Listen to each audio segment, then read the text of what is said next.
I'm not sure how I write them so big. They just kind of become big on their own. And I just write until the story's done. And the characters make it big. So I claim no responsibility. They just don't be quiet, and they keep talking and doing things, and I keep writing until they're done. But when I write, I'm totally immersed in it. So I plan chunks of writing time, like blocks of time, where I will write. I used to, when I was much younger, I would write 20 hours a day and sleep for 4. And then I get up and I do it again. I can't do that anymore. Now I might write for 14 to 16 hours a day, go to sleep and wake up and do it until it's done, because for me it's consuming. And once I get the story, I don't want to stop because I'll lose it.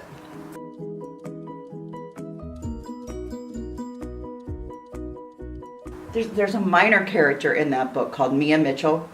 And when I finally tell her story, she's got a kitchen full of, do you guys know what Pop-Tarts are? Her kitchen is filled with Pop-Tarts and frozen meals in the freezer because she does not cook for herself. And that would be me.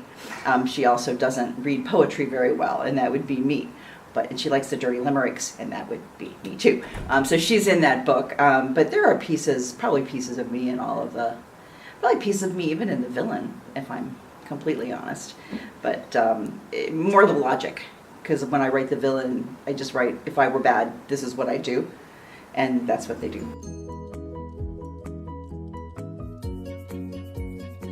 There are a couple places you can jump in. I always say start at the beginning, because many of the characters, even in the beginning books, end up making appearances in later books. And that's just fun.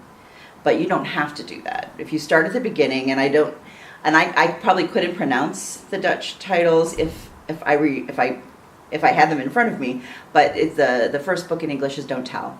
And in that, you meet a lot of characters, and those characters tend to pop up in other books. You can also jump in at You Belong to Me, which is the first Baltimore book, which you guys have published. That's J.D. Fitzpatrick and Lucy Trask. Or, Closer Than You Think, the first Cincinnati book, and one of your newer books is the 4th book in that series. Well, I'm one of the only writers I know that didn't always want to be a writer. And it just never even occurred to me. I knew that there were writers. I think I said yesterday in an interview, I read Little Women. Jo March was the writer. She lived in an attic. She had 1 candle and, not very much food. So I didn't think that was a good way to live. So I just did let the people who write, and then the books automatically appear in the bookstore or the library, and it's like magic. I didn't start to write until I was almost 30. It was near my 29th birthday, and I had some time, and I'd been having this dream, and it was one scene. It kept playing over and over again, and then I started to have the same dream when I was awake, and I wasn't getting anything done. It was bothering me, so I said, I'm going to sit down and write it, and that became part of my 2nd book. It was the first book I wrote, but I pulled out pieces of it and put it in the 2nd book I published. And then, but I was writing as a hobby. It was hotel rooms, airports, because I traveled a lot in places where English wasn't the first language. And once I'd read all the books I brought with me, there was nothing else to do. So I would sit in my hotel room and I would write my own stories. And then finally my husband pushed me to try getting them published. I wouldn't have done it ever if it hadn't been for him. They were supposed to be just for me.